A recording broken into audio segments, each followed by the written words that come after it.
Hey guys, welcome to Digital Learning. Here we are. It's me, Mrs. Scott. You can see my hands, I'm right here. Today is March 25th, Wednesday, and you should have read the story Raymond's Run yesterday. And today we're going to do a treasure hunt for our analysis.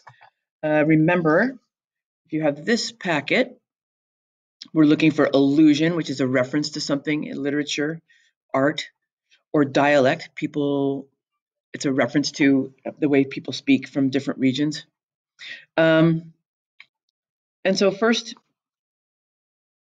you should have the article pulled up for yourself. Some of you have a packet, some of you have it online. And I want to just walk you through a little bit. I don't have much work to do around the house like some girls. My mother does that, and I don't have to earn my pocket money by hustling. George runs errands for the big boys and sells Christmas cards. And anything else that's got to get done, my father does. All I have to do in life is mind my brother Raymond, which is enough. So when you're doing an analysis, you're going to pretty much go paragraph by paragraph and look for dialect and allusion. And I don't see anything much in that first paragraph. Sometimes I slip and say my little brother Raymond, but as any fool can see, he's much bigger and he's older too.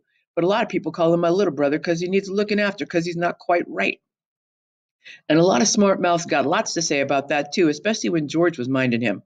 But now if anybody has anything to say about his big head, they have to come by me. I wonder how many of you understand this reference. It was already put on your paper for you. This paper right here, yes. His big head refers to the fact that he has Down syndrome and probably some mental retardation. That's why he's not quite right. So that is an allusion, a reference to that. And then she says, and I don't play the dozens or believe in standing around with somebody in my face doing a lot of talking. Play the dozens. Again, that is some dialect. And it really means that you don't trade insults with people. So hopefully you should have that in your dialect section of your paper. It's already there for you. Or believe in standing around with somebody in my face doing a lot of talking. I'd much rather just knock you down and take my chances, even if I am a little girl with skinny arms and a squeaky voice, which is how I got the name Squeaky. And if things get too rough, I run. And as anybody can tell you, I'm the fastest thing on 2 feet. There's no track meet that I don't win the first place medal. I used to win the 20-yard dash when I was a little kid in kindergarten. Nowadays, it's the 50-yard dash. And tomorrow, I'm subject to run the quarter-meter relay all by myself and come in first, second, and third. The big kids call me Mercury because I'm the swiftest thing in the neighborhood. Mercury was the Roman god, the messenger of the gods, and was known for his speediness. So there is another allusion to Roman mythology. Everybody knows that except two people who know better, my father and me. He can beat me to Amsterdam Avenue with me having a 2 fire hydrant head start and him running with his hands in his pockets and whistling. But that's private information. Because can you imagine some 35-year-old man stuffing himself into PAL shorts to race little kids? This is a reference to Police Athletic League. So what can we learn about Squeaky, about her family? Number one, she has 2 parents living at home. Her dad is somehow affiliated, it looks like, with police in a good way. So that would be another allusion.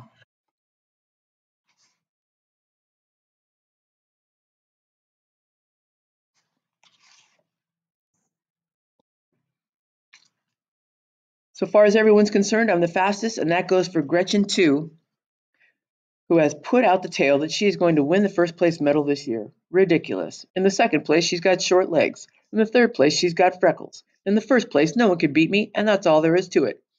Think about the kind of personality that Squeaky has. What words come to mind as you're going to write your analysis about how the author reveals this character? Is she shy? Is she humble? Is she cocky? I'm standing on the corner admiring the weather and about to take a stroll down Broadway so I can practice my breathing exercises. And I've got Raymond walking on the inside close to the buildings because he's subject to fits of fantasy and starts thinking he's a circus performer and that the curb is a tightrope strung high in the air. And sometimes after a rain, he likes to step down off his tightrope right into the gutter and slosh around getting his shoes and cuffs wet. Then I get hit when I get home. Does she have a strict family? Or sometimes, if you don't watch him, he'll dash across traffic to the island in the middle of Broadway and give the pigeons a fit. Then I have to go behind him apologizing to all the old people sitting around trying to get some sun and getting all upset with the pigeons fluttering around them, scattering their newspapers and upsetting the wax paper lunches in their laps. So I keep Raymond on the inside of me and he plays like he's driving a stagecoach, which is okay by me so long as he doesn't run me over or interrupt my breathing exercises, which I have to do on account if I'm serious about running and I don't care who knows it. Now, some people like to act like things come easy to them and won't let on that they practice. Not me. I'll high prance down 34th Street like a rodeo pony to keep my knees strong, even if it does get my mother uptight so that she walks ahead like she's not with me, don't know me, is all by herself on a shopping trip, and I am somebody else's crazy child. Now, you take Cynthia Proctor, for instance. She's just the opposite.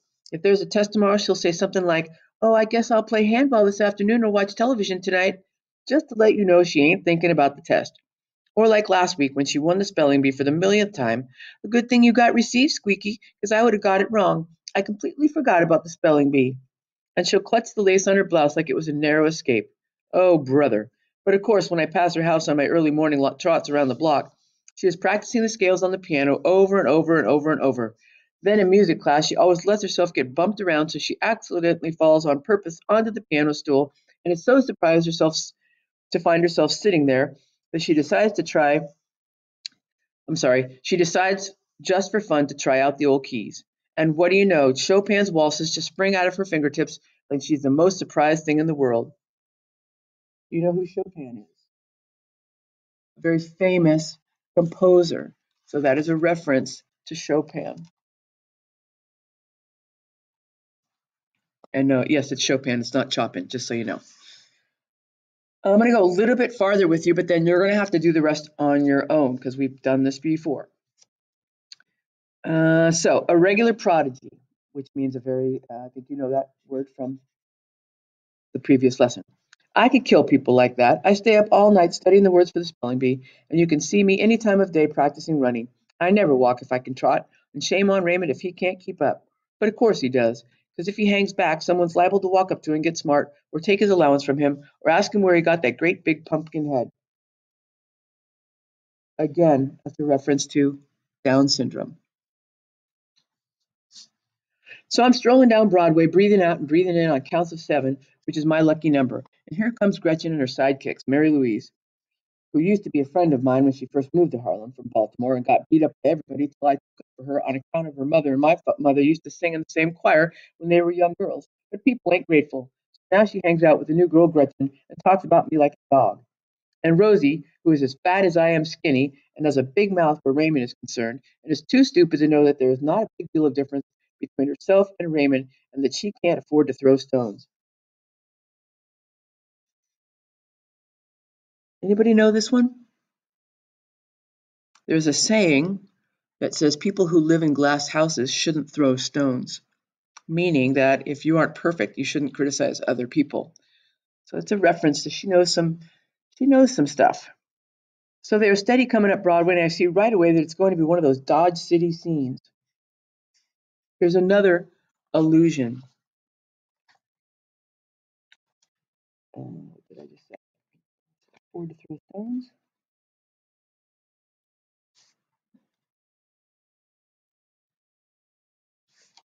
And a Dodge City scene. This goes back to old television shows where Dodge City would be in the Old West and people would have shootouts. So, what do we know about her? We know that she knows some Roman mythology. We know she knows about Chopin. We know she knows some old sayings. And she watches some old TV shows. We're learning a lot about Squeaky just from what we're reading. Okay, I can see right away that it's going to be one of those Dodge City scenes because the street ain't that big and they're close to the buildings just as we are. First, I think I'll step into the candy store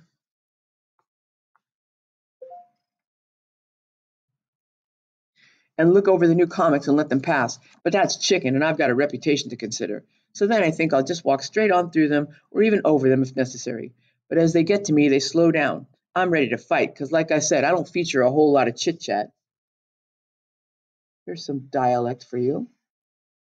I much prefer to just knock you down right from the jump and save everybody a lot of precious time. You signing up for the May Day races? Smiles Mary Louise, only it's not a smile at all. A dumb question like that doesn't deserve an answer. Besides, there's just me and Gretchen standing there, really, so no use wasting my breath talking to shadows. I don't think you're going to win this time, says Rosie, trying to signify with her hands on her hips all salty, completely forgetting that I have whooped her behind many times for less salt than that. Okay, so now we've got even more dialect. Um,